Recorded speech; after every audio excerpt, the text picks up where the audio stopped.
Good morning, everybody. I hope everybody's having a good Tuesday morning.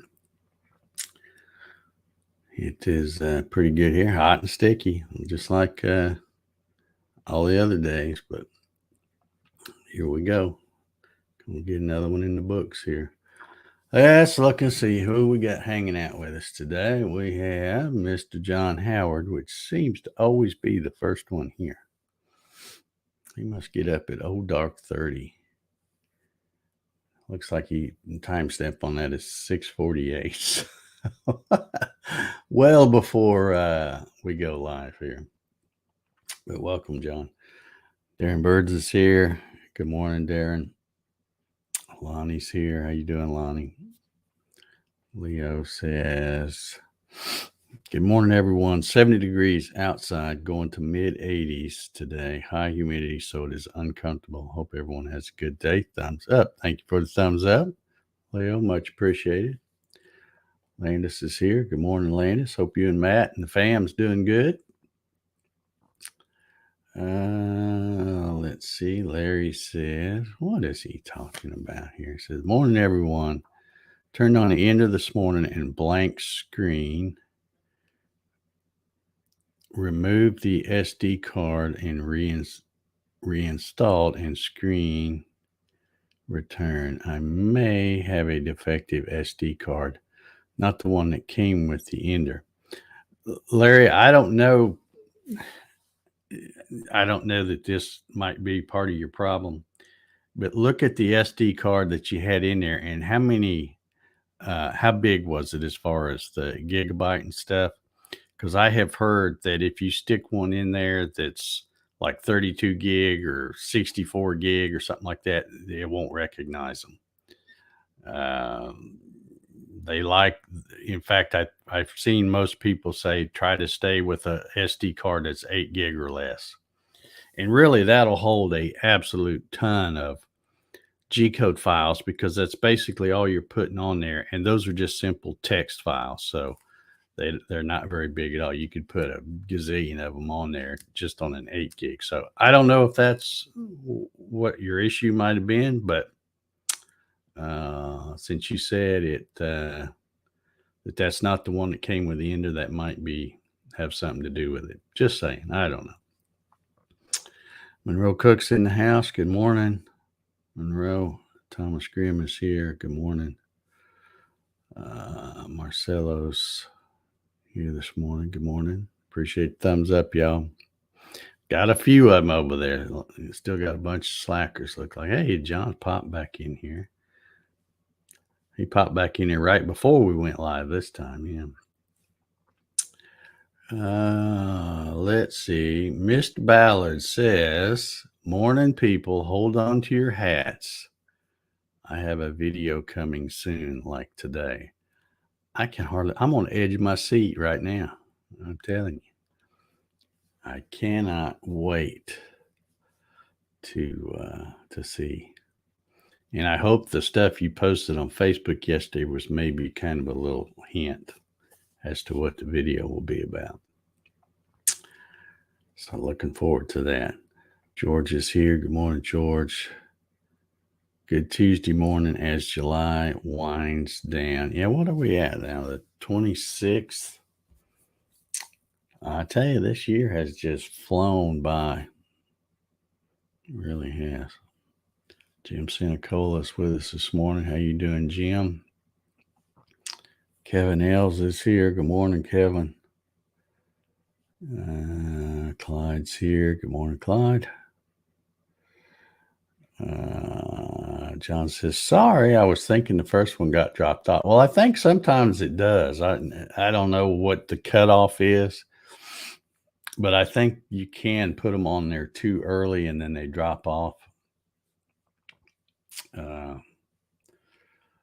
Let's see, Gary Hammett's with us this morning. How you doing, Gary? Clyde said, yeah, they usually need to be the Fat 32. I don't know who came up with those names, the Fat 32 format. Steve Gronsky's here. Thank you for a thumbs up, Steve. I appreciate it. Man, a bunch of you jumped on it now. See, all I got to do is shame you a little bit. And you usually will go over and click it. I mean, it doesn't cost anything. Hit the thumbs down if you want. I don't care. Just hit one of them. Ray Jones is here this morning. Good morning, Ray.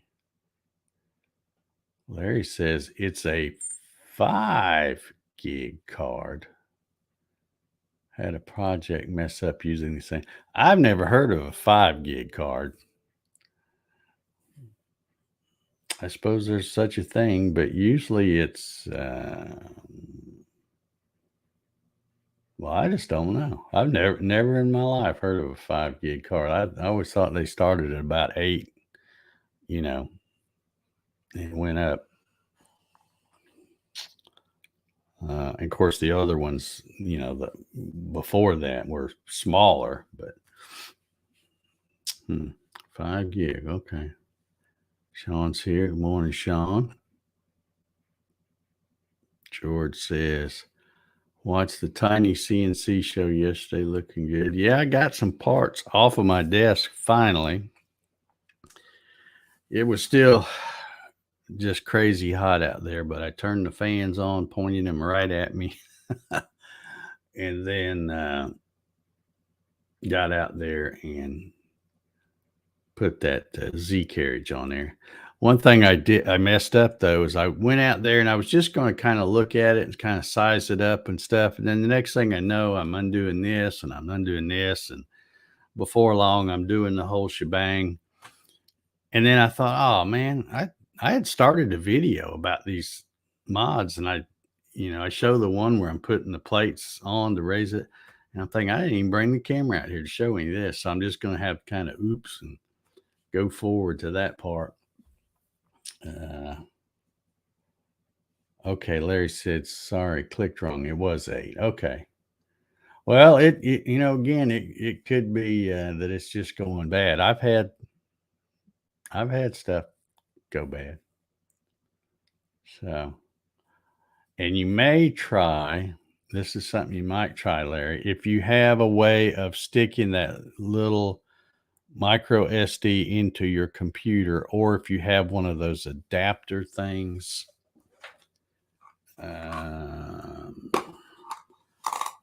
These here's one here. This is like looks like a regular SD, but then it's got if I can get it out of here.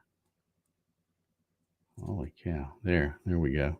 There's the little SD. And this, this is an 8 gig. In fact, I can tell by the brand that this is one of those that came with the thing. This is probably the bad one I had, but sometimes you can take them, and if your 3D printer stops reading them, if you have a way of putting them in your computer, either by themselves or with one of these adapters or with some other kind of adapter, and just reformat them, and sometimes that'll straighten them out. Sometimes they just get corrupted or something. But okay, he said the USB adapter. Okay, yeah, I like those a lot better. The enders come with those, and those are much nicer than having to fool with that little thing I just showed.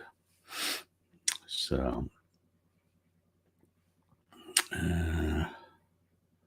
Clyde says he's got a 2 gig in his Garmin, and I haven't heard that word in a while. I have an old Garmin GPS thing. Man, that thing is older than dirt now, but it's in the glove box of my my Explorer, which that thing is 22 going on 23 years old, that vehicle. But yeah, that Garmin's probably not even accurate anymore, because I'm sure they've added so much stuff since I bought it. And I never, the way they used to do it is you had to pay to get the upgrades for it to update the maps and stuff. And I'm like, nah, I'm not paying for none of that stuff. Besides, I don't really go anywhere where I need to get, nowadays you got your phone. You can do it all with your phone.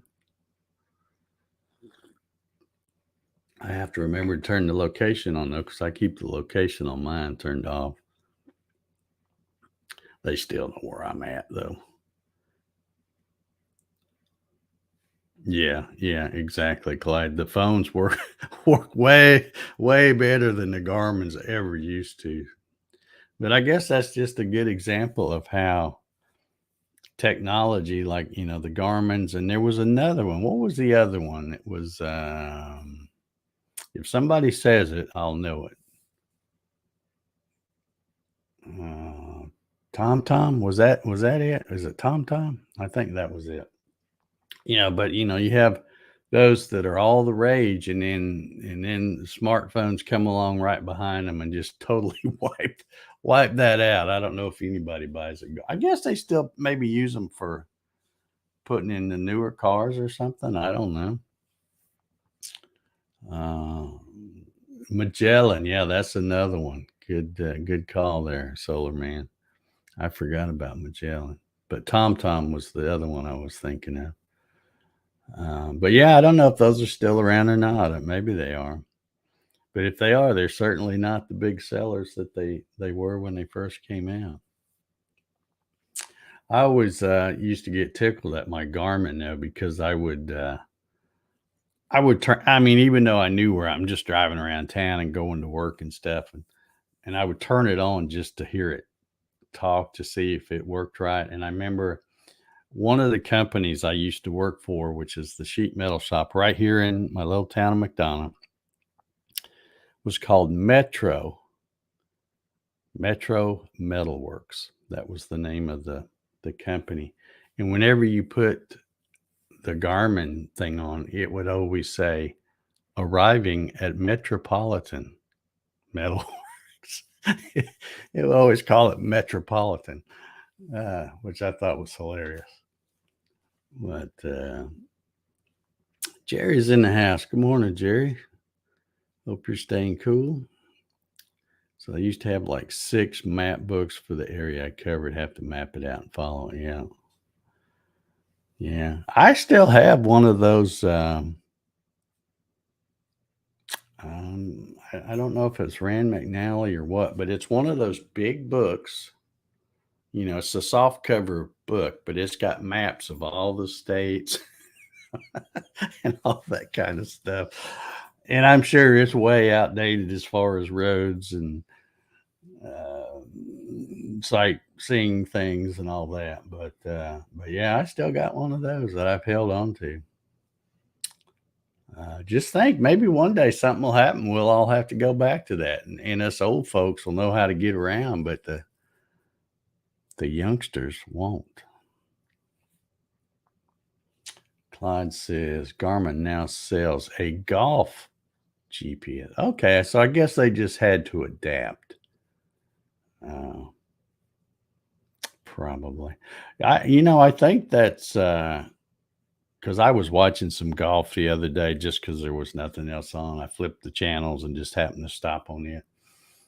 And you know how they have the guys with the camera and the microphone following these golfers around, so you can hear what they're talking to their caddy about and stuff. And they're like holding up some kind of little device, and I guess they shoot it at the pin, and it tells them how many yards it is. And then of course the wind's blowing 2 mile an hour this way, and it's amazing the stuff they can do. To me, they ought not allow any of that. Just go out and play golf. See how good you can do without all that high tech stuff.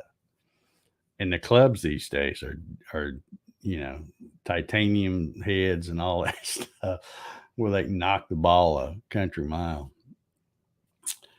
But anyway, that's how technology marches on, I guess. Gary says, I used to look at a map and could drive where I wanted. Now I can't get out of the driveway without GPS. Yeah, I know the feeling. Okay, Larry. Yeah.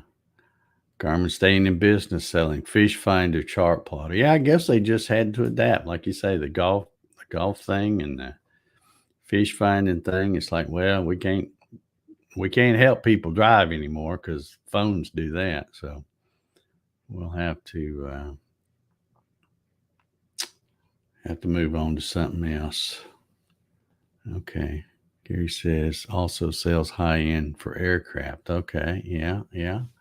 I forgot about that because it seems like even in the Microsoft Flight Simulator that I used to play with, they would have planes that have like a gun, and it looks just like the stuff that's in your car, pretty much. So, yeah, interesting. I have absolutely nothing much else to talk about. Just really happy to get some of this stuff off my desk. I've had that darn lead screw laying right here rolling around, and I've been careful to make sure I don't bend it or something. But I got that cut up. I did when I was putting on I thought this is going to be easy once I get the Z carriage on, because I could not find, I was trying to find, and this is not the one that has the slot, but this is one of the little nuts that came on the lead screw when I bought the lead screw. But for some reason, I don't know why when you buy those machines, they have 2 start lead screws on them. But then you go to buy lead screws and the little anti-backlash things with the spring and all that. You can't find them except for 4 start lead screws. So anyway, when I put that new Z carriage on there, the X lead screw is new because I had to buy a 4 start lead screw to match. They got to match or they're not going to work. So, and then of course, what I cut off, I had to cut off probably a little less than 7 inches, I think 6 3/4 or something like that for the Z. And it also had a new 4 start anti-backlash thing. So I knew when I installed all that now my Z and my X steps per were not going to be correct. And I thought, well, it's simple. I'll just go into the Gerbil settings and, change those 2 values and it should work. Well, apparently, I'm still getting used to all this dollar stuff and all. Apparently I changed something wrong or hit the wrong one when I changed the value or something. I don't even know what I did. All of a sudden I know nothing worked anymore. And I'm like, okay, great. I got this upgrade all installed.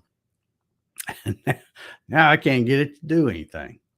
And I mean, I'm telling you, it was all jacked up. So I don't know. I still don't know what it was I changed. But fortunately, I had saved all my Gerbil settings and put them in Notepad, and they were on that computer. So what I did is I took my trusty little thumb drive out there and copied that Notepad file to that thumb drive, brought it in here so that I could print it out because I didn't want to try to go back and forth because I only had one monitor out there.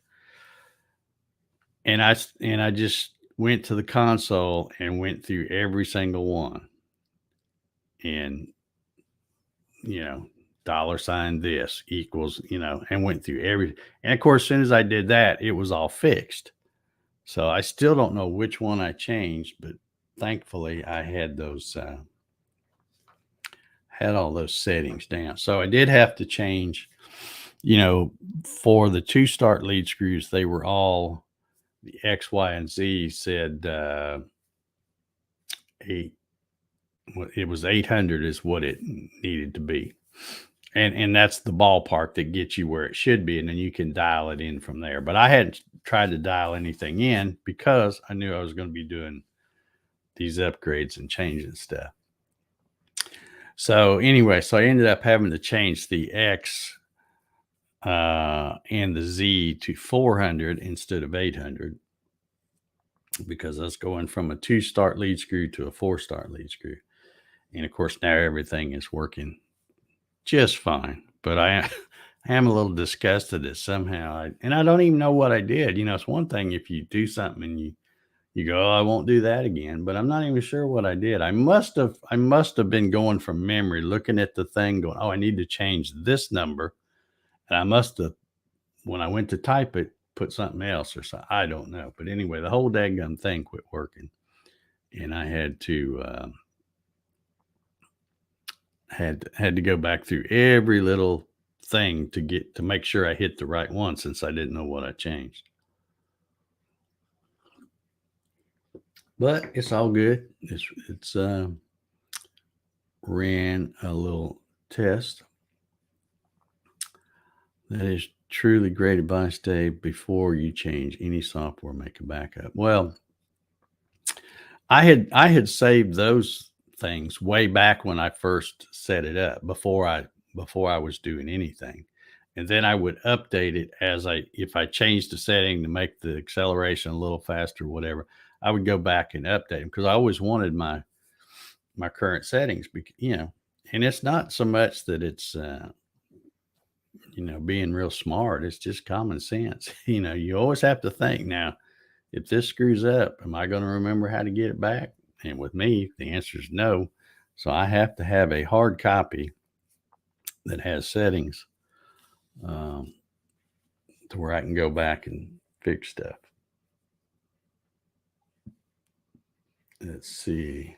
Clyde says, expensive month, exhaust on my truck, and wires washing machine died. Oh, wife's washing machine. She can't just go out there in the creek and beat them on a rock and stuff. Don't tell her I said that, Clyde. Larry says, I had to replace our 20-year-old washer too. Yeah.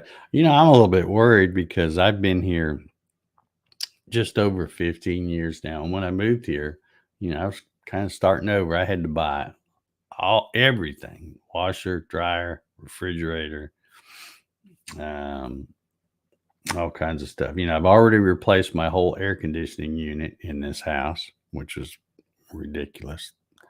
Well, I won't say it was ridiculous. It would just, it's expensive to replace the whole shooting match. Furnace, evaporator coil, the unit outside, all that. And then, of course, most recently, I had to buy that new water heater, which turns out it was like 20-something years old, I think, 22 years old or something like that. So, but every time I go to do laundry, I just kind of cross my fingers. I'm like, okay, let's go, guys. Let's make it one more time here. So,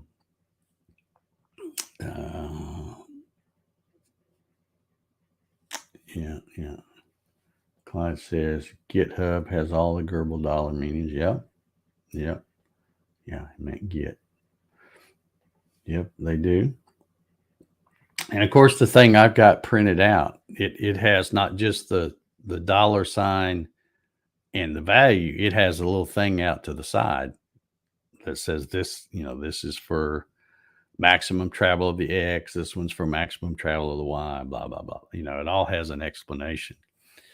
But me being not real smart on this Gerbil stuff, I needed to have that piece of paper in front of me so I could look at it, because me trying to go back and forth with one monitor, or open it up and trying to put it on the, one screen like that, I look at something and before I can get it entered, I'd forget what it said. So I had to have that paper, but I'll keep that piece of paper out there by the machine. Jerry said he rebuilt his dryer 2 weeks back. Yeah. Ray says just changed out dishwasher and hot water dispenser. Now my dishwasher, of course, I don't use my dishwasher very much, because I'm big on paper plates and solo cups and stuff like that. I don't try to create a lot of stuff that has to be washed. when I get down to make a sandwich and I pull open the silverware drawer and there's not a knife, all the knives are gone. I've dirtied them all up to put mayonnaise on my bread or something. That's when I know it's time to run the dishwasher. And then I'll go around and gather up, coffee cups and whatever else I might have laying around and I can throw in there and clean the dog bowls, that kind of stuff.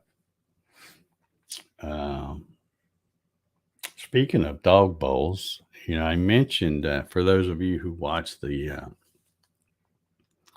Saturday night live stream, I mentioned that I had a project that I'm wanting to do, and I made back in 2012, over 10 years ago, I did a YouTube video and made a dog bowl stand or an elevated dog bowl stand, whatever you want to call it. It's one that where you don't have the bowl sitting on the floor, that brings them up, which is supposed to be better for the dogs because they can eat and it not have to go uphill so much for them to, because you know how dogs eat, they try to wolf it down anyway, most of them. But anyway, I made one of those for Rocky and I did a video on it. It was really popular. I've sold a lot of plans because I made plan drawings for that kind of dog bowl. And or actually I take that back. The video that I made was not for the one I made for Rocky, but I'd already made that one, but I was making 2 more dog bowls for a friend, and they had a smaller dog, so I was modifying the sides and all that. But anyway, I'm rambling on here, but anyway, I have never made Big Jack his own personal dog bowl thing. Now, fortunately, he can't read because he is using one that I made, but it doesn't have Jack on it. It's got some other weird name on it that I was making it for somebody, and then I never did send it to him. And I just take it and turn it so that the name's to the back, so he wouldn't be able to see it, even if he could read. But I'm sure he'd have his little feelings hurt if he could read and say, hey, wait a minute, Rocky always had his own and I never had mine. But so anyway, I think this Saturday, if I can get over to Lowe's or that Home Depot store or one of those and find a couple of pieces of wood, and it doesn't break the bank. It's that's the thing when I think about it, I'm like, yeah, the one I make for Jack is going to be a whole lot more expensive than the one I made for Rocky because the material is just way higher than what it was back then. But anyway, I think that's what I'm going to do. Is I think I'm going to run that project live on this Saturday show. So if you have a dog and he does not have a personalized dog bowl, you may want to watch that. Just saying. Let's see here. Clyde says it's almost the same as Mach 3, but not the GUI, and it's metric only. Yeah. I tell you, the more I play around with it, and plus, and the same thing with, I've kind of changed my thinking with my 3D printers, because what I used to do is I would draw everything in Design Spark Mechanical in inches, knowing that it was just a real easy fix to bring it into Creality Slicer and it would be like super tiny. And then I would just scale it to 25.4 and then it would come out correct. But I've kind of changed my thinking on that. I'm like, I've got to the point where now I just go ahead and when I open up Design Spark, if I know I'm going to be drawing something for that 3018, like these things, the Z carriage and all that stuff, or something that I'm going to 3D print I go ahead and change it to metric and just draw it that way. It's always been that it's not that I can't draw in metric. It's just that I don't prefer to draw in metric. I'm an old inch guy. I'm old. I've been doing inches and fractions and stuff way longer than, well, and mostly decimals, way longer than the metric stuff. But since I'm working with it all the time now with 3D printers and these 3018s, it's it's not up here permanent, but most of the time now I can think, okay, 2 inches is 50.8 millimeters.